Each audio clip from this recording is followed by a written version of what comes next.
I 25 years old female. I've been married to my husband for 6 months now. Dated for 3 years. We started out our marriage on a rough patch. I received an abnormal pap smear with a positive high-risk HPV test a few months into our marriage. I had a colposcopy and 2 biopsies, and turns out I now have CIN1, which is a slight change in cervical cells. Luckily, there are many resources out there, and the chances of it progressing to cervical cancer are slim to none. My husband has been very supportive and reassuring throughout the whole process, but I have anger towards him. I understand that 80% of the adult population is exposed to it, that most people clear it up within 1 to 2 years, and that there are no tests for men to even know they have HPV. But my anger comes from being dealt a bad hand. My husband is the first person I had ever been with, and I waited until I was old enough to make a decision to be sexually active. I know and understand that being in a marriage is 100% communication. Whenever I communicate my worry,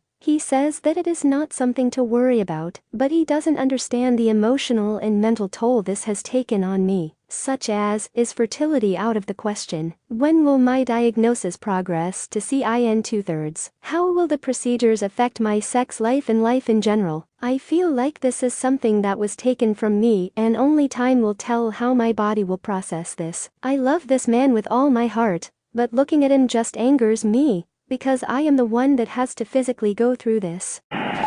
It might be worth talking to a therapist about this. They can guide you through working through your emotions about this, and help prevent this from becoming a long-term resentment. Your feelings are valid, so it's important to process them in a healthy way that doesn't harm your marriage in the long run.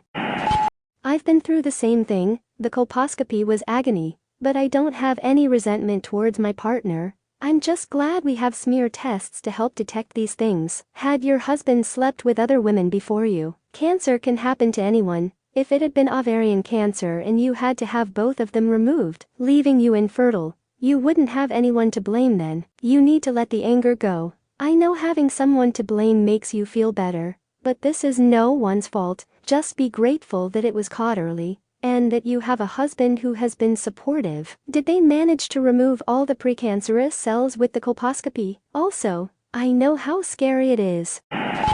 I had a friend go through something similar, and she discovered that a lot of her anger had to do with extreme shaming around sex, and the almost promise that nothing bad would ever happen to her if she remained a virgin. She felt like she'd endured all that shame for nothing. I'm similarly conservative in lifestyle choices, but I was never shamed about sex, and was always told that while it's good to wait, God doesn't love you less or devalue people because they had premarital sexual activities. It's about a high goal and ideals, but I was just never worried about being less of a human if I ever did have premarital sex or anything. I have way less baggage around my sexuality and zero shame about masturbation, and some cybersex before marriage. She feels guilty for everything. Anyway, do you think maybe you could be putting similar anger on your husband for not keeping a promise you were given if you stayed pure? It could be misdirected. Therapy is really important for things like that, especially religious wounds from sexual purity cultures that can stay with you for a long time.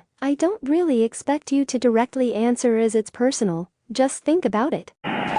This makes sense. I wasn't necessarily shamed for premarital sex growing up, but it was more of an understanding that these types of STDs and infections are more prevalent with an increase in sexual partners. So I understood that at a young age. But your point about feeling reassurance that nothing will happen to you if you wait definitely hit me when I got these test results. I'll definitely look into therapy because it can be pretty lonely going through this.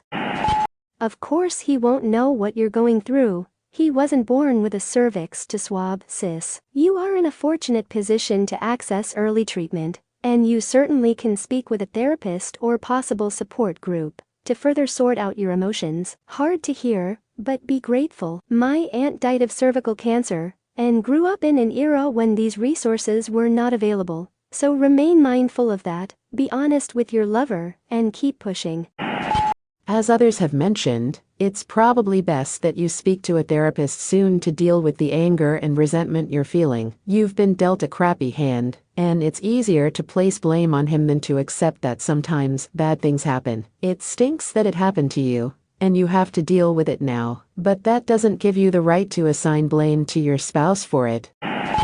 I had the same thing you did, and it has been a non-issue. I've had several colposcopies and biopsies. At one point they wanted to do a LEEP procedure, but we were trying for a baby, so we couldn't get it done. They did 2 more colposcopies and biopsies during pregnancy, just to keep an eye on the cell changes. They went back to normal after the pregnancy. In many women with mild changes, they go back to normal without any treatment. If the cells are more abnormal, SIN2 or 3, your doctor may ask you to have another colposcopy when you are about 6 months pregnant to keep an eye on them. The abnormal cells are not likely to change much over the course of your pregnancy. I've been getting colposcopies and biopsies for over a decade. No cancer, no treatments, 2 healthy pregnancies, and 0 issues. Sex wasn't affected either. I opted out of all the Gardasil HPV vaccines, and you couldn't pay me to get them. You should speak to a therapist about your anxiety about this as well as a doctor.